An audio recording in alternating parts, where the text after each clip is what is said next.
C'est dans la maison de mes parents dans la vallée de la Dordogne que j'ai retrouvé un paquet de 63 lettres datées de 1944, écrites par mon père et adressées à Lucienne, ma mère. Il y avait peu de chances que Simon et Lucienne se rencontrent, tombent amoureux. Elle, française catholique, lui, juif américain, docteur d'université. Tout les séparait, mais la distance surtout, la largeur d'un océan. Dans les années 30, c'était énorme. Alors, les deux sont venus sans se connaître, ils se sont rencontrés là et ils ne se sont plus quittés jusqu'à leur mort. La date est importante et puis le lieu, évidemment. Les couches populaires, se répète Lucienne, tout un programme. Le lit de la bourgeoisie et les couches populaires. Cette année-là, les corsages se nouent autour du cou, dégageant les épaules. Et Lucienne a de belles, très belles épaules.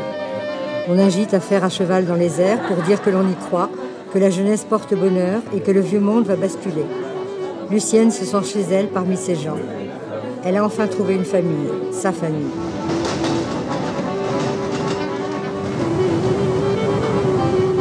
Dans les villes et les villages libérés, Simon s'est arrêté.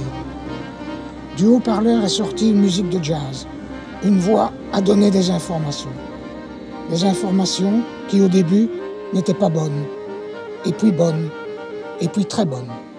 Des nouvelles du front. Et puis la Marseillaise.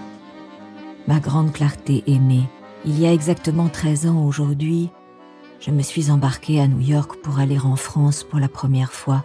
Je ne pouvais pas savoir que ce voyage allait changer toute ma vie. Je ne savais pas non plus que je deviendrais amoureux de la France. Ma vie, c'est si beau notre amour. Je t'aime tant, ma Lucienne.